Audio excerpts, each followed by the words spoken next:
Very much, and I want to welcome both our guests, the two members, frankly, I admire greatly. It was my friend and I arrived here at the same time. We were friends a long time before we got here. I think he's been one of the most distinguished members of Congress during my tenure. I mean that with great sincerity. My friend from Michigan, always on the right side on every Native American issue. And I was really... But you're suggesting perhaps not on this one? pleased and, pleased and proud to work with you on the Flint issue when you finally, Thank you. so, I mean, these are two really exceptional members that we have.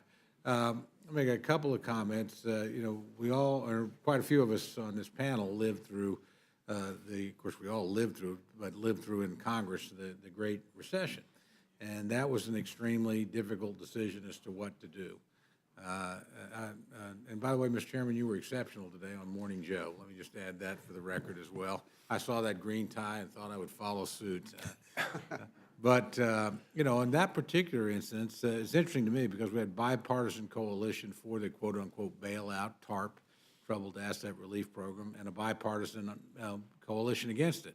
And I came down, I followed, frankly, the lead of our current speaker, my good friend Tom Cole, who was in the Senate, our junior senator, in favor of that. And I don't consider it a bailout, frankly. I consider it because the banks honestly paid for it. You know, we ended up making billions of dollars. But I agree 100% with my chairman here that we adopted in Dodd-Frank the absolute wrong remedy and aimed it at the wrong people.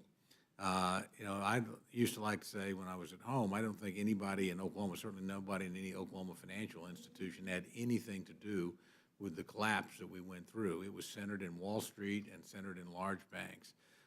And yet the punishment, the real punishment, was not, quote unquote, the bailout, which the banks did pay for.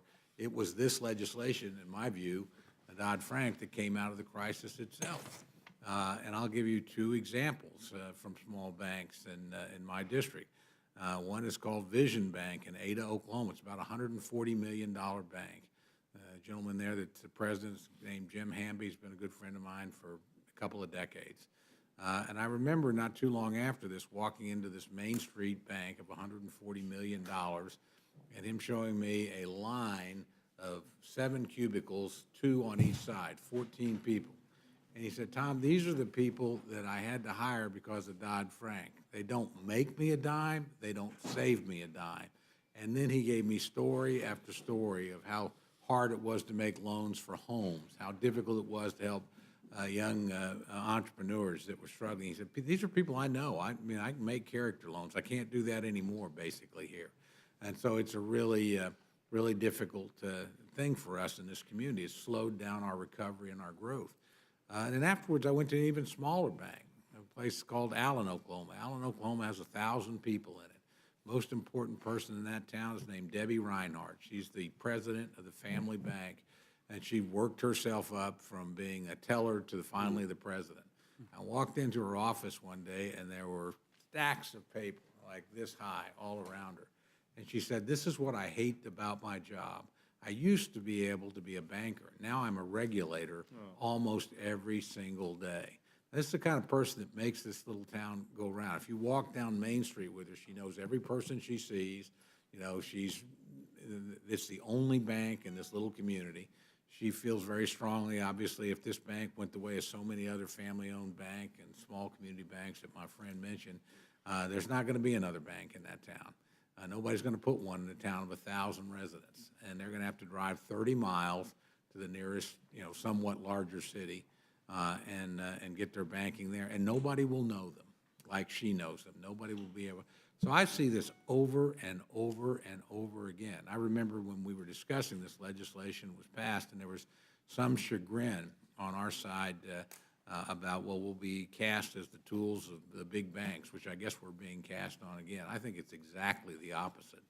And I remember discussing this in a deputy whip meeting, and there was always a political dimension to the discussion, and our good friend from Virginia, Mr. Cantor, turned to me and said, what do you think? I said, it's going to be the easiest no vote I ever cast in my life. I cannot find one person associated with a credit union or a bank or a financial institution in my district that's in favor of this legislation. And they've been pretty accurate in their predictions as to what it would do. And I think my friend, the chairman, has been very accurate in describing them. So I don't have a lot of questions here because while I think you're both tremendous members, and I actually trust you both greatly individually, and I know you know your subject, I know you know your committee, I don't have to, frankly, listen to the arguments because I've heard it from the people that have to live with this thing in my own district every day. And I've heard it for 7 years. So this is going to be one of the happiest votes I ever cast in my time here to deal with this. And, you know, in terms of the consumer protection, you know, I'm sorry, I have a hard time with anything that's not under the supervision of Congress. It consumes billions of dollars that are not appropriated, is not subject to our authorization. I think it's, frankly, unconstitutional in my view. But regardless of that, this has been, you know, an egregious piece of legislation, in my opinion. I want to applaud you, Mr. Chairman, for bringing this legislation to the floor. I feel very, very strongly about this because when I see a regulatory scheme that I think costs people opportunity, the opportunity to build their business, the opportunity to buy their home, the opportunity to get a loan in a reasonable time, the opportunity for a banker to actually use the personal knowledge he has of the individual client sitting across from him or her to the advantage to try and help that person, then I think we've got a really defective piece of legislation here.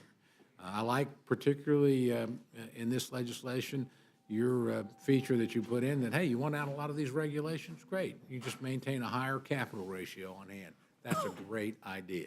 So don't come whining to us. Just go ahead and, you know, if you can put yourself in the position that we can trust you, then that's fine. But again, I think you're freeing up the entrepreneurial engine of the country here in ways that are much more profound than what we normally do up here. So I want to commend my friend. I want to commend his friends. And again, I know the opposition's principled. I admire that. And again, I lived through big banks gone bad and had to cast a vote I didn't very much like to cast at the time. But again, the remedy that came out of this situation was all out of proportion to the problem, and largely, in my view, hit the wrong people.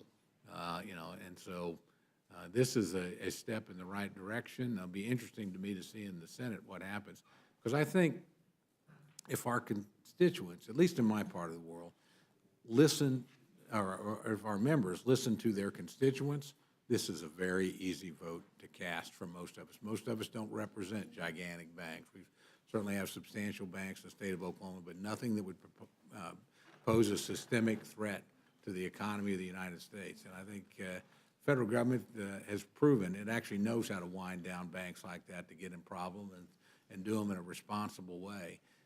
But to force them to pay the price for crimes they didn't commit, so to speak, and I think that's what this bill has done, you know, has been incredibly unfair. So I want to thank again my friend, and didn't mean to take this much time, Mr. Chairman, but this is something I really do feel strongly about, and thank you for bringing this measure before us. Yield back. Mr. Chairman, thank you very much. Mrs. Slaughter.